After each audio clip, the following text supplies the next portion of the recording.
Fine. So when we're talking about input tax credit, the first important thing, I'm not going to write down anything on the screen. We already understood everything whenever we understood the concept. So now I'm not going to write down everything.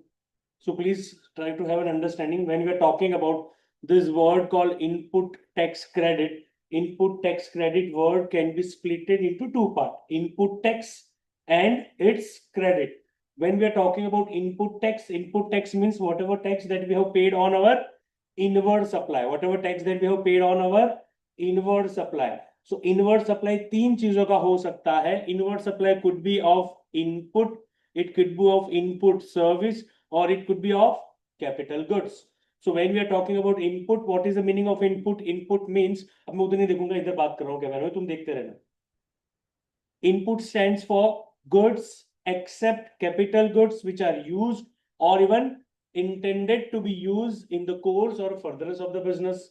When we are talking about input service, means any service used or intended to be used in a business. When you're talking about capital goods, the value of which is capitalized in the books of account and which are used or even intended to be used in the course or furtherance of the business. Whatever tax that you have paid on this three inward supply. Now, when I'm saying whatever tax includes what?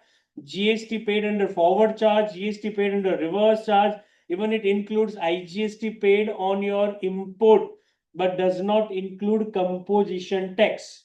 So basically, whatever CGST, SGST, IGST that probably we have paid on our inward supply, maybe tax paid on inward supply under forward charge, which has been charged on us by our supplier, or whatever we have paid on our inward supply under reverse charge mechanism, everything is falling under this criteria, which is called input tax. And if this input tax is fulfilling all the conditions of section 16, if this input tax is fulfilling all the conditions of section 16, then it becomes input tax credit. And the moment it fulfills all the conditions of section 16, it is going to get credited in our input tax credit ledger, electronic credit ledger.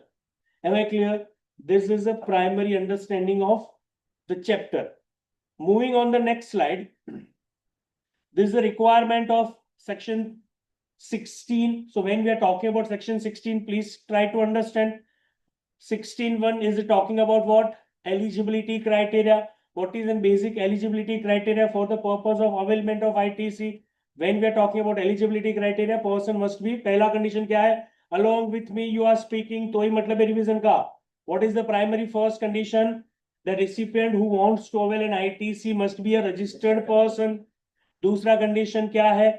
Goods, services or both used or intended to be used in the course or furtherance of your business. Third condition, an amount shall be credited to electronic credit ledger. अगर ये तीन condition along with the condition of 16.2, देखो connector बीच में रखा हुआ है हमने and वाला. Along with this, if we are fulfilling all the condition of 16.2, then we would be eligible to avail the ITC. 16.2 में क्या क्या कंडीशन है? पहली कंडीशन, क्योंकि 16.1 ने तो बड़ी बड़ी बातें की ना, हमको सब क्रेडिट आपको दे देंगे, कोई टेंशन मत लो. लेकिन उसके बाद आ रही है कंडीशन सारी. कंडीशन की जब बात करें तो पहला क्या रहा है? पोजीशन ऑफ टैक्स इनवॉइस या तो डेबिट नोट. वहां पे भी एक रूल था, इस रूल को हमने अंडरस्टैंड किया था, रूल नंबर 36.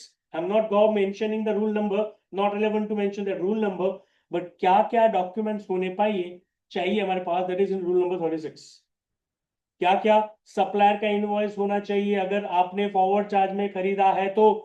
दूसरा सेल्फ इनवॉइस होना चाहिए अगर हम आरसी में टैक्स पे कर रहे हैं तो. या तो मेरे पास डेबिट नोट होना चाहिए अगर मैंने डेबिट नोट के बेस पे आईटीसी अवेल की है तो. अगर मैंने इंपोर्टेड गुड्स पे आईटीसी अवेल करना चाहता हूं तो मेरे पास बिल ऑफ एंट्री होना चाहिए. अगर मैं इनपुट सर्विस डिस्ट्रीब्यूटर के पास से क्रेडिट अवेल कर रहा हूं तो उस आईएसडी का इनवॉइस होना चाहिए. So this is basically our duty paying document.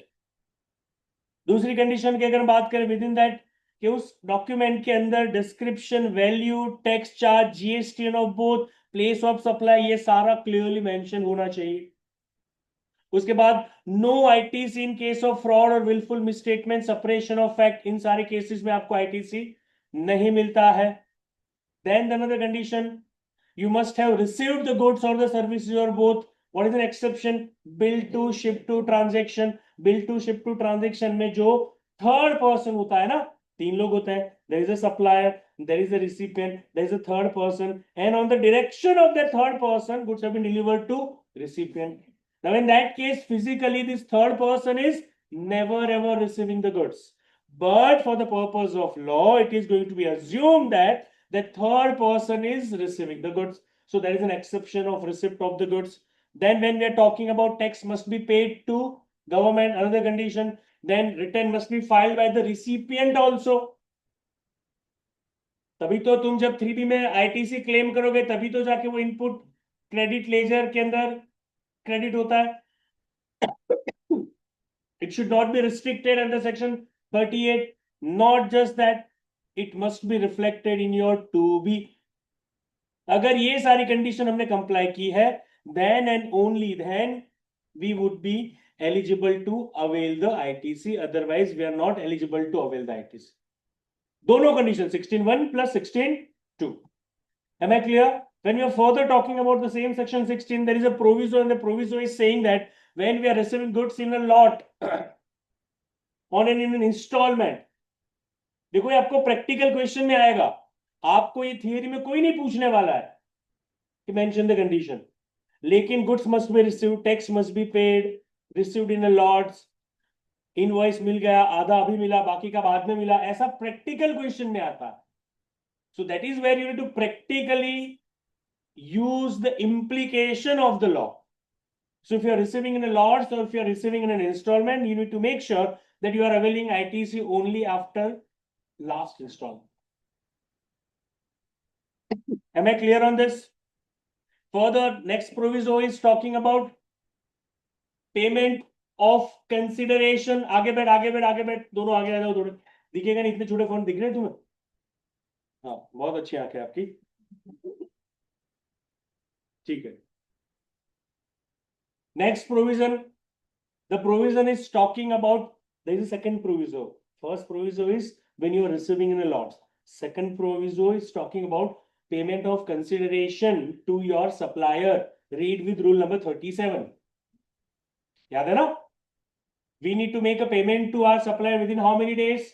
We need to make a payment within a period of 180 days from the date of invoice. From the date of, if we are not able to make the payment within the period of 180 days from the date of invoice, then on the completion of 180 days, on 181st day, I would be required to reverse the ITC. कैसे करूंगा मैं? By way of making a payment of tax. तो जिस महीने में वो 181वां दिन fall होता है, उस महीने का रिटर्न जब तुम फाइल करोगे तब तुम्हें पेमेंट करना पड़ेगा along with interest for all these 180 days और ऊपर के जितने दिन आए वो ड्यू डेट तक के. तो डेट ऑफ अवेलमेंट से लेके डेट ऑफ इनवॉइस से नहीं आएगा इंटरेस्ट, डेट ऑफ बेनिफिट से आता है, ऑब्वियस सी बात है. Date of benefit to date of giving benefit back, उतने दिनों का. तो आईटीसी तुम कब अवेल की होगी? जिस महीने का वो इनवॉइस होगा, वो महीने का जब तुमने रिटर्न फाइल किया होगा 3B अपना, मतलब जिस महीने के 3B में तुमने क्रेडिट क्लेम की होगी, वो जिस तारीख को तुमने 3B फाइल किया वहां से लेके जिस तारीख को 3B फाइल कर रहे हो जहां पे तुम रिवर्स कर रहे हो, उतने पीरियड का इंटरेस्ट आएगा. और फिर अगर आप 180 दिन के बाद उसको रीपे कर रहे हो, इसको आप 180 दिन के बाद क्या कर रहे हो? रीपे कर रहे हो, then in that case you can reavail this ITC. लेकिन only ITC component, no benefit of interest component for reavailment would be available to you. सिर्फ किसका मिलेगा? सिर्फ और सिर्फ आईटीसी मिलेगा. इंटरेस्ट का आपको रीअवेलमेंट नहीं मिलता. Understood? 16(3), when we are talking about 16(3), what is the 16(3)? Either you can claim depreciation or you can claim ITC. Both the benefits are not available. Depreciation भी कहाँ पे? इनकम टैक्स में, क्योंकि इनकम टैक्स में तुम अलग बनाओगे ना अपना depreciation schedule as compare to the companies act अलग, as compare to income tax अलग, दोनों के रेट ऑफ टैक्स अलग है. और वो आपके एड लेस आइटम में आते हैं, adjusted profit, PGBP, addition and deletion. Am I clear or not? Then 16(4), when we are talking about अच्छा 16.1 16.2 was the earliest time by which you can avail the ITC. 16.1 और 16.2 किसकी बात कर रहा था Ajay? 16.1 and 16.2 was talking about what? 16.1 and 16.2 was talking about the earliest time on which you can avail the ITC. 16.4 is talking about latest time by which you can avail the ITC. What is 16.4? इसके बाद तुम नहीं ले सकते credit 30th of, am I clear? जो financial year खत्म होता है उसके बाद में आने वाला नवंबर 30 नवंबर तक तुम क्रेडिट ले सकते हो, या तो date of filing of annual return whichever is earlier, इसके बाद तुम क्रेडिट नहीं ले सकते हो। किसी भी फाइनेंशियल ईयर का कट ऑफ कौन सा? 30 नवंबर, या तो date of filing of annual return, not the due date of filing, because due date is 31 दिसंबर जो भी आएगा। Am I clear or not? So this is your section 16. Section 17 मैं कौन है जरा देख के आता हूँ 2 मिनट में, तब तक 16 फटाफट रिवाइज करो चलो, और 17 पे एक बार पढ़ना स्टार्ट कर दो तो तुम्हें हेल्पफुल रहे। Again, when we talk about section 17, what is section 17? Apportionment and restriction on availment of ITC, apportionment and blocked credit. तो 17.1 से लेके 17.4 तक, 17.1 से लेके 17.4 तक प्रोविजंस जो है वो किस चीज के हैं? अपोर्शनमेंट के हैं। जबकि 17.5 जो है वो क्या है? ब्लॉक्ड क्रेडिट, जिनका क्रेडिट हमें नहीं मिलेगा। So basically when we are talking about 17.1, what 17.1 is saying that when goods, services, that side, goods, services are both used by a registered person, partly 17.1, partly 17.2. So partly for the business purpose and non-business purpose and affecting taxable as well as exempt purpose. तो आपको कितना ITC मिलेगा? आपको सिर्फ उतना ही ITC मिलेगा जितना ITC आपने बिजनेस पर्पस के लिए यूज किया है या तो टैक्सेबल पर्पस के लिए यूज किया है। अपोर्शन करके उतना ही आप आईटीसी ले सकते हो। दैट मींस किसका आईटीसी नहीं मिलेगा? जो कोई भी आपका इनवर्ड सप्लाई है, may be of input, may be of input service, may be of capital goods, जो कि आपने यूज किया है फॉर एग्जम्प्ट पर्पस या फिर फॉर पर्सनल पर्पस, उसका आईटीसी आपको नहीं मिलेगा। एम आई क्लियर और नॉट? अच्छा, जब हमने कॉमन यूज किया हो, अगर एक्सक्लूसिवली टैक्सेबल के लिए है, एक्सक्लूसिवली बिजनेस के लिए तो 100% आईटीसी, एक्सक्लूसिवली एग्जाम के लिए है, एक्सक्लूसिवली पर्सनल पर्पस के लिए 0 आईटीसी। लेकिन जब मैंने उसको कॉमनली यूज किया है टैक्सेबल और एग्जाम पर्पस के लिए, तो आईटीसी हम कैसे रिवर्स करेंगे? That is something covered in rule 42 43 which is not a part of your syllabus. Should not worry, दो हमने पढ़ा था लेकिन रिवीजन करने की जरूरत नहीं है। Not a part of your syllabus, पढ़ा था, जरूरत नहीं। एम आई क्लियर और नॉट? अगर मुझे समझना है what is included within the meaning of exempt supply, value of exempt supply, that is something written in 17.3। तो 17.3 से जो एरो निकल के नीचे आ रहा है ना, वैल्यू ऑफ एग्जाम सप्लाई में, what is value of exempt supply? It includes nil rated, fully exempt, non taxable supply, supply under RCM. This is for supplier. जो सप्लायर कुछ सप्लाई कर रहा है लेकिन उसका ट्रांजैक्शन आरसी में कवर हो रहा है, तो इस पे तो टैक्स सप्लायर पे नहीं करेगा। इस पे टैक्स कौन पे करेगा? रिसिपिएंट पे करेगा। तो उसके लिए एग्जाम बन गया है। समझ में आ रहा है? सेक्शन 15 के हिसाब से कुछ ट्रांजैक्शन वैल्यू उन्होंने एग्जाम सप्लाई की कंसिडर की थी। अगर आप सेल ऑफ सिक्योरिटी करते हो तो 1% of sales value, named value. दूसरा, अगर आप सेल ऑफ लैंड कर रहे हो तो दैट सेल ऑफ लैंड जितना आपका दस्तावेज वैल्यू होगा that will be the value. Sale of constructed building अगर है तो that is also within the meaning of exempt supply. Constructed, under construction अगर है और बुकिंग अमाउंट दिया आपने तो इस पे जीएसटी लगता है, ओनली कंस्ट्रक्टेड बिल्डिंग पे नहीं लगता है। अंडरस्टूड है कि नहीं अंडरस्टूड है? Going on 17.4, 17.4 is a special provision for banking company, financial institutions and NBFCs. They have two options. एक ऑप्शन है उनके पास, या तो आप 50% जो क्रेडिट आ रहा है वो 50% क्रेडिट लो, बाकी सारा रिवर्स करो, बाकी का 50%। दूसरा ऑप्शन है कि रूल 42-43 का अपॉर्शनमेंट फॉलो करो। Option once exercised, you need to stick to that option at least for 1 financial year. So दो ऑप्शन है, दोनों ऑप्शन लिखे हुए हैं कि भाई या तो आप 50% आईटीसी लो, या तो आप रूल 42-43 को फॉलो करो। Whatever you want to do, you can do it. एक ऑप्शन एक्सरसाइज कर लिया, उसके बाद 1 साल तक वो ऑप्शन आपको फॉलो करना पड़ेगा। गेटिंग इट और not? Fine. So this is your 17.4 तक का। दिस इज 17.5, दिख रहा है कि नहीं दिख रहा है? एक मिनट, एक काम करता है इसको। When we are talking about 17.5, the first item which is blocked is motor vehicle. कौन सा मोटर व्हीकल? ध्यान से, चार्ट उस टाइप पे भी बनाया था हमने। दो टाइप के मोटर व्हीकल हो सकते हैं, motor vehicle design to carry passenger, motor vehicle designed to carry goods. Restriction is not on motor vehicle designed to carry goods. Restriction is only on motor vehicle designed to carry person. और उसमें भी कौन से वाले? जिसका seating capacity is less than 13 including driver. अगर seating capacity is more than 13 तो वापस रिस्ट्रिक्शन एप्लीकेबल नहीं होता है। एम आई क्लियर और नॉट? सो अगर आपने मोटर व्हीकल खरीदा तो बाय डिफॉल्ट आपको आईटीसी नहीं मिल रहा है, लेकिन देयर आर एक्सेप्शन।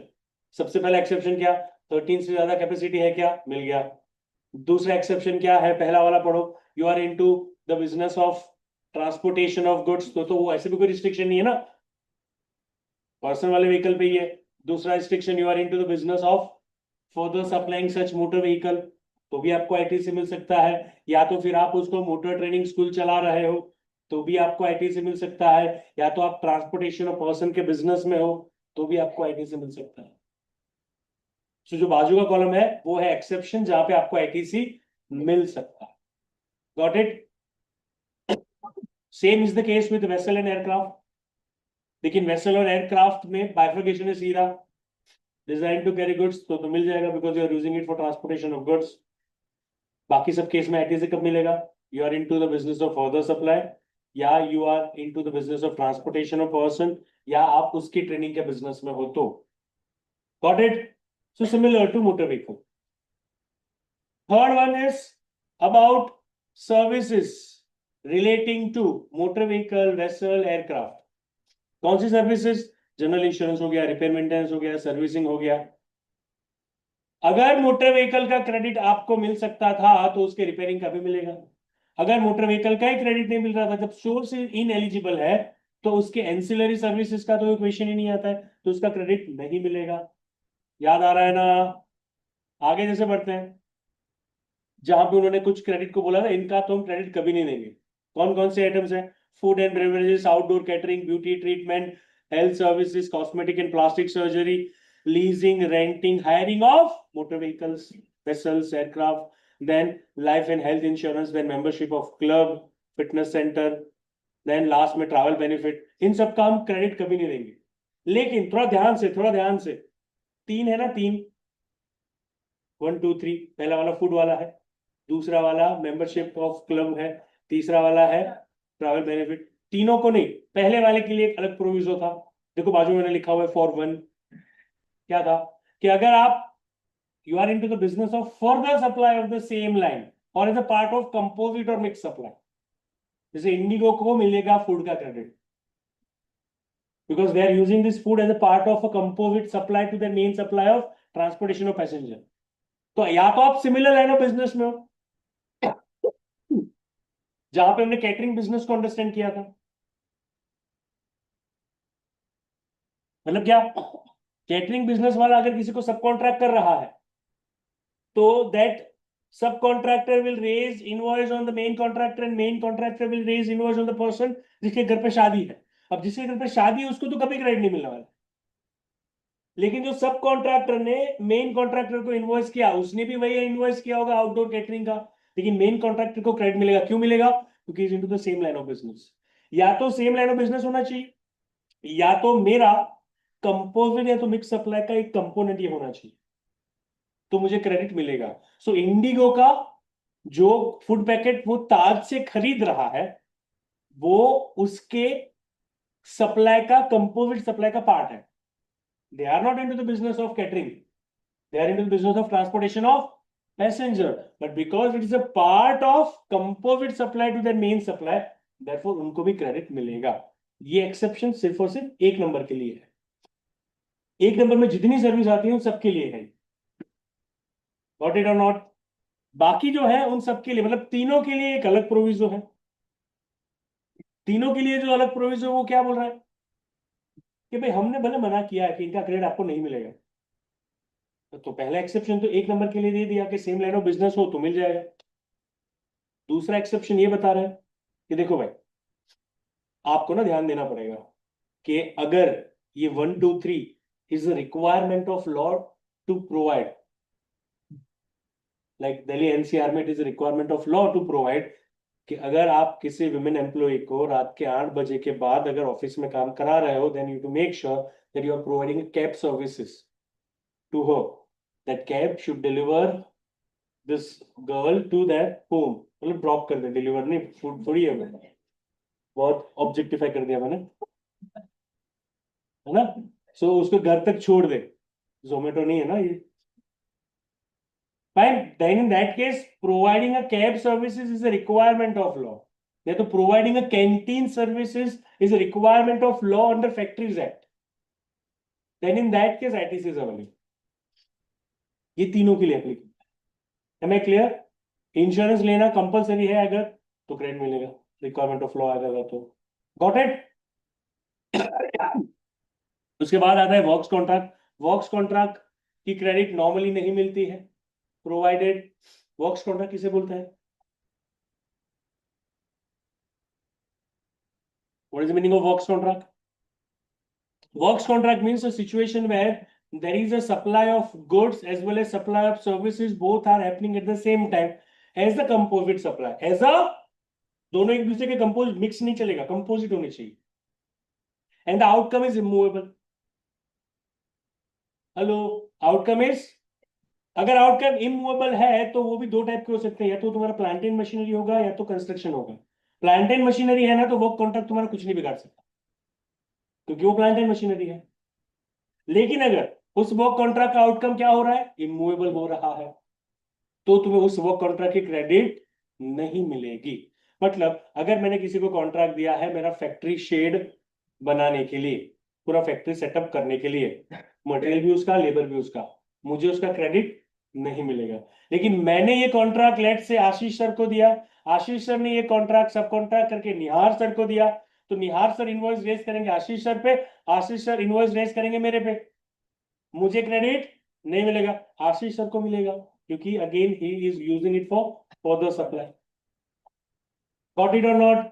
मुझे क्रेडिट क्यों नहीं मिल रहा? बिकॉज ये मेरे लिए क्या है, इमूवेबल है. अगर ये मेरे लिए प्लांट एंड मशीनरी होता तो मुझे भी मिलता, क्योंकि रिस्ट्रिक्शन सिर्फ किस पे है, इमूवेबल पे. Am I clear? No. This is a summary we have, मतलब आई हैव प्रिपेयर्ड, मेरे पास प्रिंट आउट पड़ा है, मैं वही देने वाला था, then I have changed it and provided this one. This is something which we studied in a classroom. This is how we have studied. जबकि किसी और का summary is something that he might have taught in his classroom. Understood? इसलिए फिर हम यही तुम revision के लिए यूज करोगे. देन कंस्ट्रक्शन, तो वर्क कॉन्ट्रैक्ट हो या तो तुमने गुड्स खरीदे हो. किसके लिए गुड्स खरीदे हैं?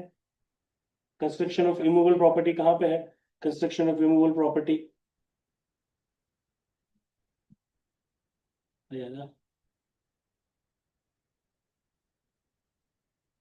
तो बेचारा ठंडा बहुत है ये वाला PC. Goods or services received by taxable person for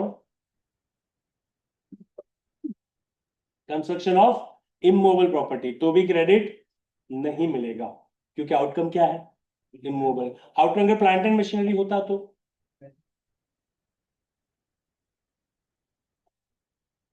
इसलिए you people need to understand that meaning of your plant and machinery does not include certain things. उसमें से दो चीजें हैं जो कि याद रखना. क्या? Telecommunication tower. टावर, उसके ऊपर लगे हुए रडार या एंटीना नहीं, those radars and antennas are within plant and machinery. That telecommunication tower is not plant and machinery. दूसरा, pipeline fitted outside the factory, that is not a part of your plant and machinery definition. The moment it goes out of the definition of plant and machinery, it becomes what? Immovable. The moment it becomes immovable, any expenditure incurred for the construction of this telecommunication tower or any expense which has been incurred for laying that pipeline, ITC will be, got it or not? Next one is, अगर आपने किसी composition scheme वाले से खरीदा है तो credit मिलेगा क्या? कैसे लोगे भाई? इनवॉइस में ही नहीं होगा। नॉन रेजिडेंट टैक्सेबल पर्सन को क्रेडिट मिलेगा? नहीं मिलेगा, लेकिन सिर्फ एक चीज का मिलता है उसको, क्या? गुड्स इंपोर्टेड, उस पर जो आईजीएसटी पे किया है। क्या imported? Only goods, not services. देखो क्या लिखा हुआ है, खोलो खोलो खोलो, 17.5 है तुम्हारे पास, भूल मत जाओ। एफ वाला क्लॉज है, देखो क्या लिखा हुआ है, किसका क्रेडिट मिलेगा? क्या इंपोर्ट किया है तो? गुड्स लिखा है, सर्विस लिखा है उधर? गुड्स या सर्विस दोनों लिखा है? कहाँ?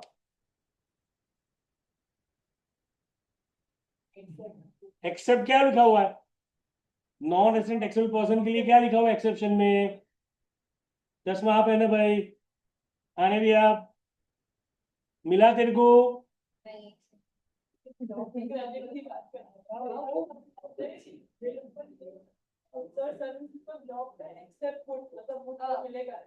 सिर्फ गुड्स के इंपोर्ट पे मिलेगा। देखो सर्विस के इंपोर्ट पे तो हम आरसी में पे करेंगे ना, फिर भी क्रेडिट मिलेगा क्या? सिर्फ किससे मिल रहा है? गुड्स पे मिल रहा है। Am I clear? Then any inward supply use for personal consumption, credit मिलेगा? नहीं मिलेगा। देखो बाजू में यहाँ पे भी एक्सेप्शन में लिखा हुआ है, मैंने क्या लिखा हुआ है? सिर्फ सर्विस नहीं लिखा है ना, सर्विस इंपोर्टेड, सिर्फ क्या इंपोर्टेड होना अलाउ है? गुड्स ओनली, बाकी किसी चीज का उसको क्रेडिट नहीं मिलेगा। Inward supply for personal consumption नहीं मिलेगा। Goods lost, stolen, destroyed, written off, dispose off by way of gift और फ्री सैंपल, इसका क्रेडिट। अच्छा, इसका क्रेडिट कब नहीं मिलेगा? इसका क्रेडिट कब नहीं मिलेगा?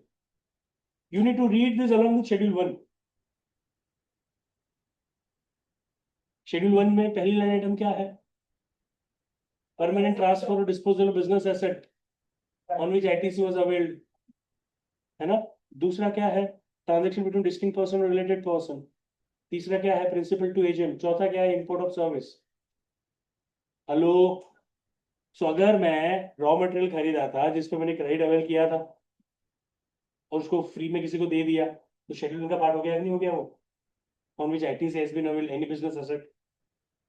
सो if it is a part of schedule 1 तो ये ट्रांजैक्शन सप्लाई बन रहा है इवन विदाउट कंसिडरेशन, तो आईटीसी तो मिलेगा ना फिर, क्योंकि तुम तो जीएसटी पे कर रहे हो। समझ रहे हो कि नहीं समझ रहे हो ये बात? अगर मैंने किसी को फ्री सैंपल दिया, अगर मैंने किसी को गिफ्ट दिया, या चलो एक एग्जांपल से समझते हैं। Gift from employer to employee up to how much is not supply? Up to 50,000 in financial year. मैंने मेरे एम्प्लॉय को 1 लाख का गिफ्ट दिया, कितने का? सप्लाई बन गया अभी। मुझे इस 1 लाख पे जीएसटी पे करना पड़ेगा, मेरा आउटपुट टैक्स है ये। अब तुम थोड़ी मुझे क्रेडिट लेने से मना कर सकते हो। हेलो, समझ में आया कि नहीं आ रहा है? मैंने मेरे एम्प्लॉय को लैपटॉप गिफ्ट में दिया, लैपटॉप मैंने 1 लाख में खरीदा और 1 लाख का लैपटॉप मैंने उसको दे दिया, 50,000 से ज्यादा हो गया कि नहीं हो गया? मैं इस पे जीएसटी पे करूंगा कि नहीं पे करूंगा? अब तुम कैसे मुझे मना कर सकते हो जब मैं मेरा आउटपुट टैक्स पे कर रहा हूं? तब मुझे तुम कब मना कर सकते हो? जब मैं मेरा आउटपुट टैक्स पे। तो अगर मैंने 50,000 की कम की वैल्यू का एम्प्लॉय को गिफ्ट दिया, मोबाइल फोन दिया 30,000 वाला, 50 से कम है, सप्लाई बन पाएगा शेड्यूल 1 में भी? नहीं बन पाएगा, तो मुझे क्रेडिट नहीं मिलेगा। तो वो यहां पे फॉलो, समझ में आया कि नहीं समझ में आया अभी? अब कंस्ट्रक्टिव अंडरस्टैंडिंग चाहिए हमें, दोनों का एक साथ मिला के क्या कंक्लूजन बनता है। Read with schedule 1, got it? Then any tax paid under section 74, 129, 130, उसको भूल जाओ, ये तो साले फ्रॉड वाले केसेस हैं। ट्रक पकड़ने के बाद तुमने टैक्स पे किया है तो सामने वाला तुम्हें क्रेडिट थोड़ी देगा अभी. Got it? So this is 17(5). Then we are coming on section 18. ITs in a special cases. What are those special cases? Splitted into 2-3 parts. मतलब 6 तक जाता है 18 तो. लेकिन पहला वाला पार्ट है क्या, जहां पे तुम्हें क्रेडिट हम देना चाहते हैं. So there are 4 clauses A, B, C and D. ठीक है. पहले दो क्या है, जहां पे तुम अनरजिस्टर्ड टू रजिस्टर्ड बन रहे हो. दोनों केसेस में देखो, यहां पे जो हमने चार्ट बनाया ना, वहां पे तुम क्या बन रहे हो, अनरजिस्टर्ड टू रजिस्टर्ड बन रहे हो. ध्यान से अंडरस्टैंड करना. ये दोनों में तुम अनरजिस्टर्ड पर्सन से क्या हो रहे हो, रजिस्टर्ड पर्सन हो रहे हो. Got it? लेकिन दोनों सिचुएशन में फर्क क्या है? एक में you are liable for registration, दूसरे में you are applying voluntary.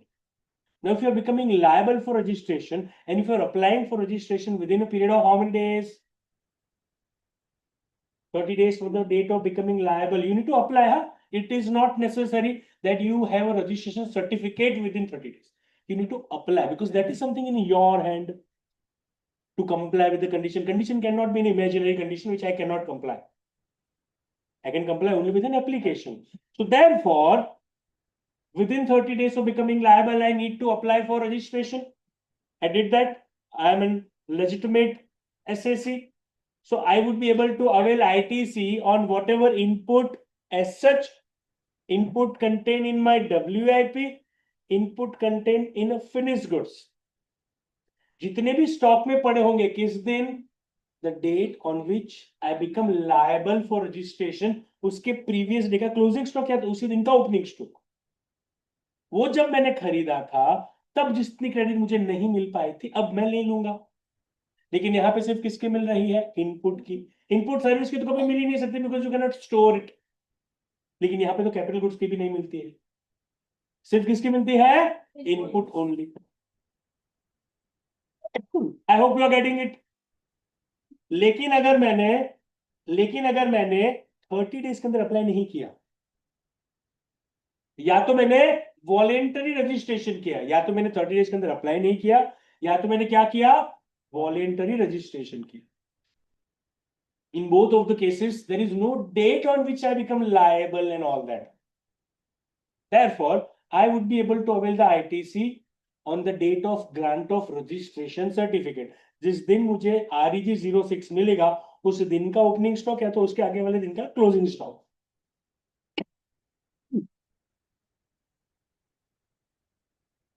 Am I clear? Understood? यहाँ पे भी कैपिटल गुड्स का क्रेडिट नहीं मिलेगा.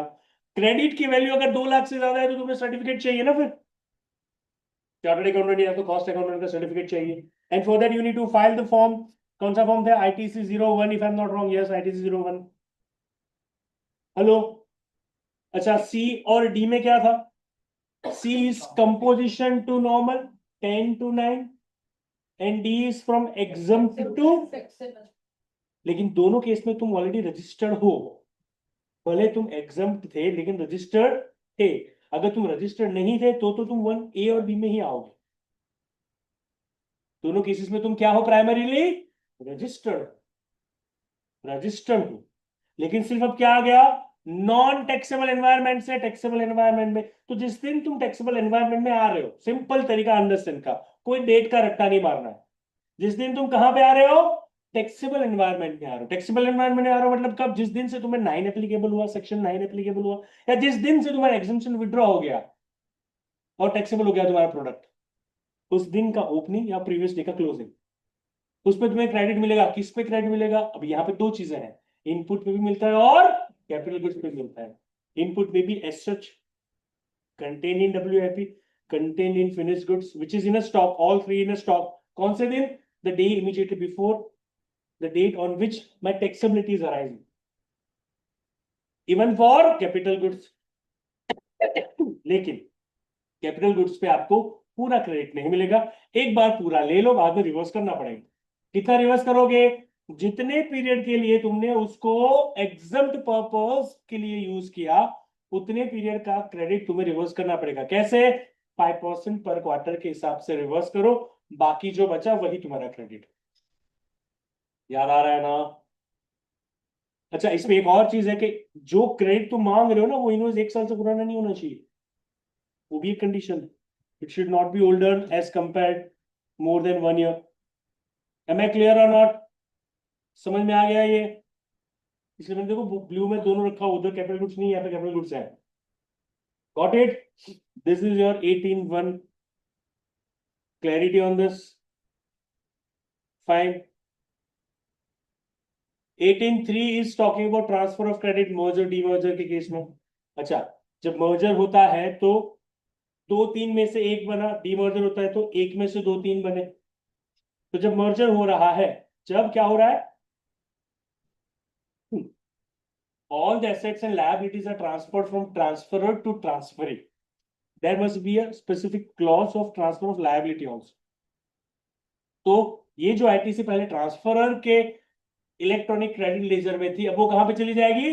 ट्रांसफरी के इलेक्ट्रॉनिक क्रेडिट लेजर में चली जाएगी। Got it? अंडरस्टूड है ये? उसके लिए क्या करना पड़ेगा? मुझे फॉर्म फाइल करना पड़ेगा। फॉर्म कौन सा फाइल करूं मैं भाई?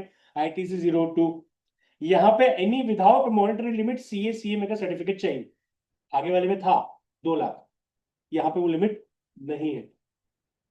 जबकि डीमर्जर के केस में क्या होता है भाई? डीमर्जर के केस में तो एक में से दो तीन।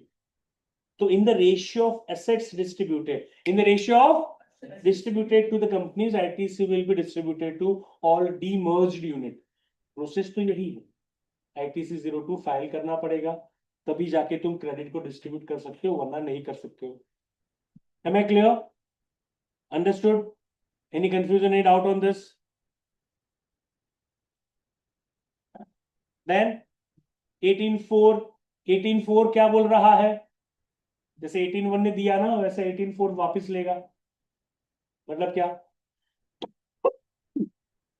9 to 10 taxable to exempt, registered to unregistered, मतलब कैंसिलेशन ऑफ रजिस्ट्रेशन। इन सारे सिनारियों में तुम टैक्सेबल एनवायरनमेंट से नॉन टैक्सेबल एनवायरनमेंट में आ रहे हो। तो जिस दिन तुम नॉन टैक्सेबल एनवायरनमेंट में आ रहे हो, उस दिन तुम्हारे पास जितना भी स्टॉक पड़ा है, वो जब तुमने खरीदा था उस पे जितनी आईटीसी ली थी, वो तुम्हें क्या करनी पड़ेगी? रिवर्स करनी पड़ेगी। अगर तुम्हारे पास आईटीसी का बैलेंस पड़ा हुआ है तो उसमें से रिवर्स करो, उसके बाद भी कुछ बचता है तो लैप्स हो जाएगा। लेकिन अगर तुम्हारे पास आईटीसी का बैलेंस नहीं है तो कैश में पे करना पड़ेगा। एम आई क्लियर और नॉट? समझ में आ रहा है? यहां पे भी इनपुट और capital goods only. Input service you can not store, they are not gonna ask about reversal of ITC on input service. लेकिन कैपिटल गुड्स की आईटीसी जब तुम रिवर्स करोगे तो यहाँ पे दो पार्ट क्या बनेंगे? एक पहला पार्ट बनेगा capital goods use for taxable purpose. अब जो बचता है वो तुम्हें रिवर्स करना है। तो जितना मुझे मिलेगा, यहाँ पे दे आर शोइंग ग्रीडीनेस कि यहाँ पे वर्किंग तुम्हारा मंथली हो रहा है, मंथली। अब तक था क्या? 5% पर क्वार्टर, लेकिन इस पर्टिकुलर केस में स्प्लिटेड ओवर 60 मंथ, जितने मंथ्स के लिए तुमने यूज किया और पार्ट देयर ऑफ, उतना क्रेडिट तुम्हारा। बाकी सारा क्या करना पड़ेगा? रिवर्स करना। M I clear? अंडरस्टूड है ये? आई am not reading line by line. Line by line में पढ़ा ना तो बहुत बोरिंग हो जाएगा। उससे बेटर है कि मैं पूरा प्रोविजन ही आपको एक्सप्लेन कर दूं हो क्या रहा है। बाद में इसलिए एग्जाम्पल भी रखा हुआ है और आज मैं शेयर भी कर दूंगा आपसे पीडीएफ। Got it? 18.6 के बारे में बात कर रहे हैं। 18.6 क्या बता रहा है? Supply of capital goods after use. यहाँ पे भी हमने चार्ट बनाया था, अगर तुम्हें याद है तो। Supply of capital goods after use, दो पार्ट किए थे हमने, 5 साल के बाद, 5 साल के अंदर। याद है ना? अगर मैंने 5 साल के बाद सप्लाई किया है तो सीधा transaction value into applicable rate of tax, दिमाग ही नहीं दौड़ाना। लेकिन अगर 5 साल के अंदर में सप्लाई कर रहा हूं तो मुझे दो वैल्यू निकालनी पड़ेगी। एक तो transaction value into applicable rate of tax के हिसाब से कितना जीएसटी आ रहा है, उसको कंपेयर करना पड़ेगा। Assuming the life of the capital goods 5 years, तो जितने पीरियड के लिए मैंने यूज किया था उतने पीरियड के अंदर जितने क्वार्टर आते हैं उसमें 5% पर क्वार्टर के हिसाब से क्रेडिट मेरी, बाकी के क्वार्टर की मुझे रिवर्स करनी पड़ेगी। वो वाला रिवर्सल अमाउंट मैं कंपेयर करूंगा transaction value into rate of tax, whichever is that I need to pay, और सामने वाले को उतना क्रेडिट मिलेगा। अंडरस्टूड है ये? This is your 18.6, this is what we did under 18.6. Then section 19 था कि नहीं था? तुम्हें है सिलेबस में? है 19? नहीं है ना? बहुत बढ़िया. चलो, जॉब वर्क नहीं है ना? कंफर्म ना? फाइन. तो ये था तुम्हारा